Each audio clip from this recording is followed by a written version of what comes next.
En ligne directe, 10h-11h, Thierry et Pierrot.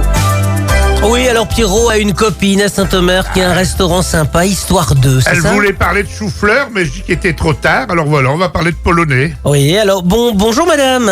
Bonjour, Alors quel est votre prénom? alors Fabienne. Fabienne. Alors Fabienne, vous êtes la tenancière de cet établissement sympathique. Histoire 2, c'est rue Henri Dupuis, c'est ça, hein? Tout à fait. Oui. Alors, que proposez-vous au menu?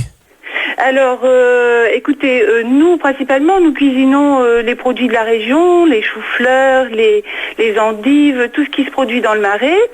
Nous travaillons avec les producteurs locaux au niveau de la viande. Et très régulièrement, tous les 2 mois, nous proposons une semaine découverte cuisine polonaise. Oui. Et celle-ci va démarrer à partir de samedi. Bon. Alors là, justement, par rapport à ces spécialités polonaises, que proposez-vous? Je suppose les fameuses soupes ou les bouillons de betterave, hein, comme ils disent là. Alors voilà, le menu qu'on a construit, on a essayé d'accentuer quelques recettes qui sont présentées aux fêtes de Noël sur les tables polonaises. Oui. Donc en entrée, nous proposons le fameux borscht, la soupe à la betterave. Tu vois, je l'avais dit, hein. Il va être content pour une fois. Je suis allé en Pologne, moi. Voilà, et donc à cette occasion, surtout pour les fêtes, elles sont garnies bien souvent de choses différentes pour épaissir un petit peu la soupe. Et là, nous préparons un ravioli, ce qu'on appelle un pierogi à la viande pour accompagner la soupe.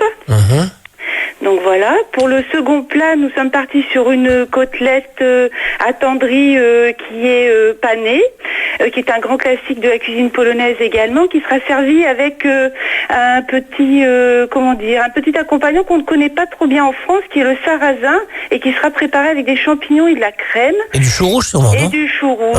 Ouais, Et la côtelette, c'est une côtelette de quoi? Alors ce sera une côtelette de porc. Ah, de On peut porc, faire aussi d'accord. une côtelette de poulet. Non, si non, on mais- souhaite. Alors ils terminent tous par du pain d'épices généralement, hein. Voilà. Alors le pain d'épices, il y a plusieurs sortes de recettes et nous avons choisi celle qui se fait plus traditionnellement à Noël et une que j'apprécie particulièrement puisqu'il y a de la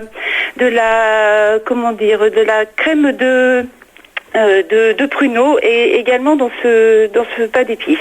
Bon, du piernik, c'est ça, hein?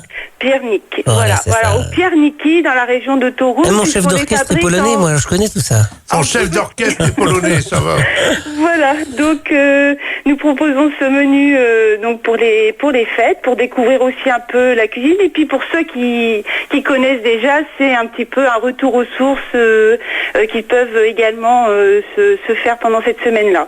Que vous a-t-il amené à faire de la cuisine polonaise comme ça? Alors forcément, je pense qu'on a deviné que j'avais des origines polonaises par mes parents, de mes 2 côtés, ma maman qui est polonaise et mon papa d'origine polonaise qui est né en France.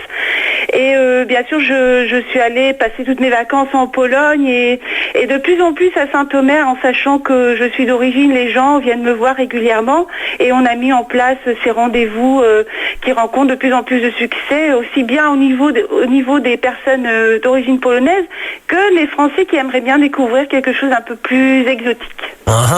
Alors je sais que le pape, à l'époque, Jean-Paul II, avait un dessert préféré polonais, mais je ne sais plus ce que c'est. Alors il s'agissait de kremówka wadowicka, Ah, elle parce que connaît c'est bien. dans la région de Wadowice, c'est comme un millefeuille. On appelle ça aussi le millefeuille papal, donc il est... Avec de la chantilly aussi, hein. Voilà, il peut être moitié chantilly, moitié crème pâtissière ou que chantilly, tout dépend des pâtissiers. Et effectivement, celui-ci a figuré à notre précédent menu du mois d'octobre. Ah voyez alors.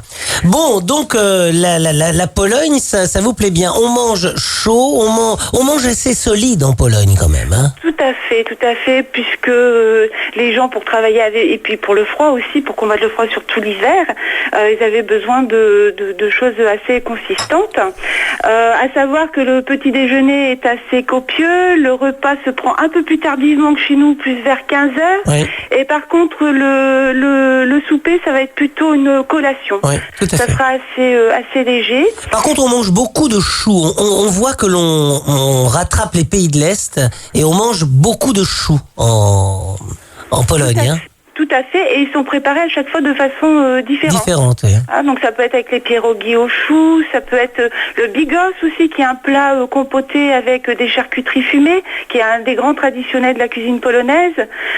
Et puis après, en accompagnement des plats, choux rouges, choux blancs, vraiment on a un festival. Et c'est souvent du porc également, hein, comme viande. Également, alors qu'aujourd'hui, bon, on vient aussi un petit peu plus, les Polonais aiment bien aussi le poulet, actuellement. Hein, donc voilà, tout change un petit peu. Mais ça vient aussi de la pauvreté au départ de ce pays, et puis le porc, le poulet, tout ça a été des denrées pas très chères en fait. Hein. Tout à fait. Et puis, comment dire, le bœuf n'est pas quelque chose de très traditionnel dans la cuisine polonaise. Hein. On en rencontre assez rarement, mais on peut trouver le roladé qui est une très très belle recette de bœuf. Bon. Eh ben écoutez, merci beaucoup. Alors, vous êtes ouvert tous les jours, dites-nous un peu. Alors, nous sommes ouverts toute la semaine et nous serons fermés juste le lundi soir, le mercredi et le dimanche soir. Et nous nous trouvons pas très loin de la cathédrale, en face de l'hôtel Ibis, on va dire, pour nous situer un petit peu. Ah d'accord, en face de l'hôtel Ibis. Voilà. Donc, rappelez-nous le nom, Histoire. Alors, l'Histoire 2. Alors, pourquoi Histoire 2? Alors, l'Histoire 2, puisqu'on avait un autre nom précédemment, et on a souhaité un petit peu, justement, pouvoir ouvrir notre cuisine sur cette deuxième cuisine polonaise, cette particularité. Donc, c'est l'histoire des produits locaux de l'Odomarois, mais aussi un petit peu l'histoire de la Pologne. Voilà, on a voulu regrouper un peu ces deux choses-là sur ce nom. Eh bien, vous avez bien raison, parce que c'est un magnifique pays. Il fait pas très chaud là-bas, mais les gens sont très sympathiques et chaleureux. Très bien. À bientôt. Merci. Au revoir. Je vous souhaite une bonne journée. Merci. Au revoir.